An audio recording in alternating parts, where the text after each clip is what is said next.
business empire I built with my entire life went to Kelly and her children. Thinking of this, I drained the wine in my glass in one go. The spicy liquid burned down my throat, yet ignited the fire deep in my heart. I swore I would get back at them. Without me, could they really live so well? Laughed at me, saying I was the most miserable wealthy wife in history. They all thought I'd endure it for the rest of my life. Until Ryan brought a college student named Kelly Smith home. The girl looked ordinary, yet she was the first woman he kept longer than a month. Ryan gave me two choices. Agree to an open marriage and let Kelly be on equal terms with me. Or just divorce him, split the assets evenly, and go our separate ways for good.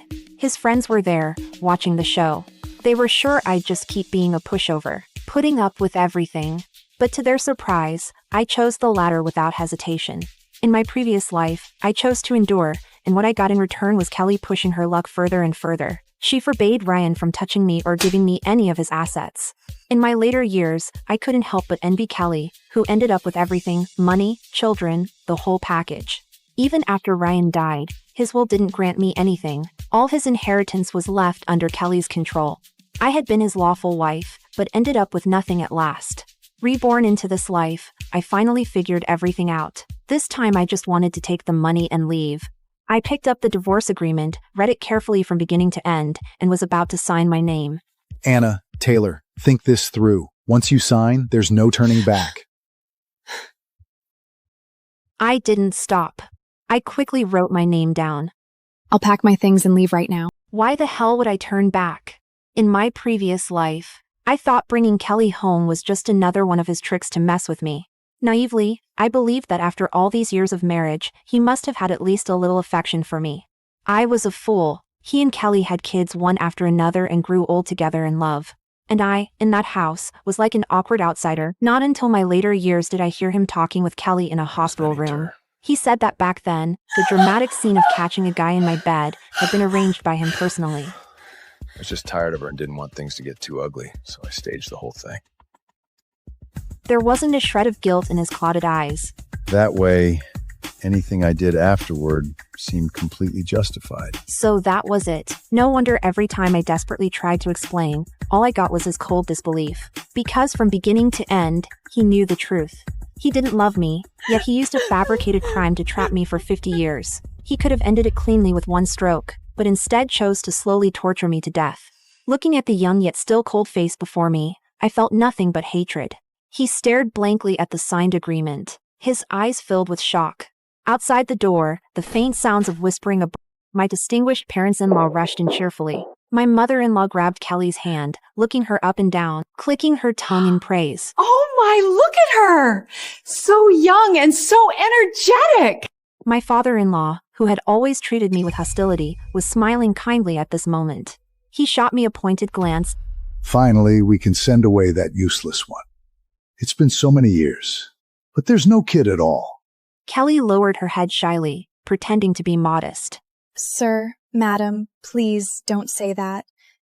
I don't want to disrespect Anna, especially since I'm not much younger than Madam Anna. She paused, her face flushing. Actually, I'm already 1 month pregnant. It's just still early, so I plan to tell you about it later. I looked at her and frowned. As expected, still the same familiar sarcasm, the same nauseating tone. Only this time, I didn't care anymore. All these years, in order to be a useful wife, I worked myself to the bone at Carter Group during the day. At night, I still had to serve these two picky bastards. Just past 30, yet plenty of white hair had already crept into my temples. I did look kinda old. I turned back to my room and began packing my pitiful little bit of luggage, and I was already planning where I should go first to properly relax after getting the money. Didn't notice Ryan following me in. It's so late, there's no need to move out immediately. Leave tomorrow. Isn't the villa in the west of the city still empty? You can stay there for now? I'm free so that you're fine. Anna, you're just being emotional. Calm down. I know how much you love me, okay? But I really can't let you be my legal wife anymore. I can't let my child grow up being labeled as illegitimate. I didn't respond. I just picked up my suitcase, walked past him, and headed straight for the door. There's nothing left to say between us. I'm very happy we're divorced. If you really still have a conscience, hurry up and pay me what you owe. The night wind carried fine snow as it rushed toward me, biting cold, yet unable to extinguish the fire burning in my heart. Ryan's efficiency was, as always, impressive. When I woke up, $3 billion was already in my bank account. With the money, the first thing I did was book Harbor City's most luxurious private club. Haircut, full-body spa, and everything. The haggard woman with graying temples in the mirror was gone. In her place stood a sharp-eyed beauty with flamboyant red hair.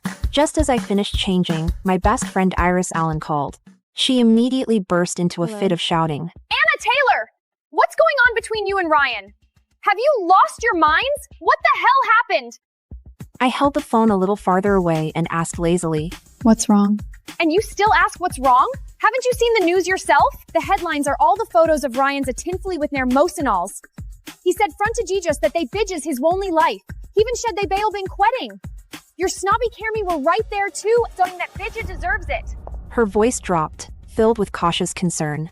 Well, are you okay? Such recognition. Ryan had now given it to her. I'm fine. Admiring my brand new look, I spoke calmly. We're already divorced. Iris didn't believe it. She'd watched me love Ryan for more than 10 years. She watched me bend over backward for this marriage, give up myself, like a servant begging for scraps of affection. I didn't explain further.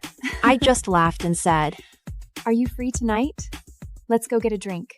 In Harbor City's most extravagant bar, the booths were piled high with the priciest wine. Several young, handsome male models surrounded me, attentively pouring drinks for me. Iris stared at me. Holy shit, I believe it now. You really have let go. You were never like this before. Back then, to prove to Ryan that I wasn't after money, I calculated cost performance for everything. I had been afraid he'd think I was wasteful or didn't care about the family. Now, sitting in this luxurious private room, I looked at the woman reflected in the mirrored glass. The flamboyant red hair, the perfectly tailored haute couture dress, was strange, yet familiar. Iris raised her glass and clinked it hard against mine.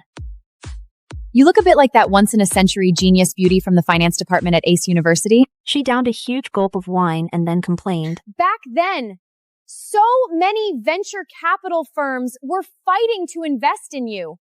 If you'd started your own group, you'd have crushed Carter Group long ago. Spending over a decade being a servant for his family, and after the divorce you only got this much money? Girl, I really think you deserve better. I had been a servant for them for more than a decade. In my previous life, Carter Group, under my control, once dominated the national rankings as the strongest enterprise. Yet in my old age, I couldn't even afford a box of painkillers. In the end, I was thrown out by Kelly's children and died of illness beside a trash heap on a winter night. The business empire I built with my entire life went to Kelly and her children. Thinking of this, I drained the wine in my glass in one go. The spicy liquid burned down my throat, yet ignited the fire deep in my heart. I swore I would get back at them. Without me, could they really live so well?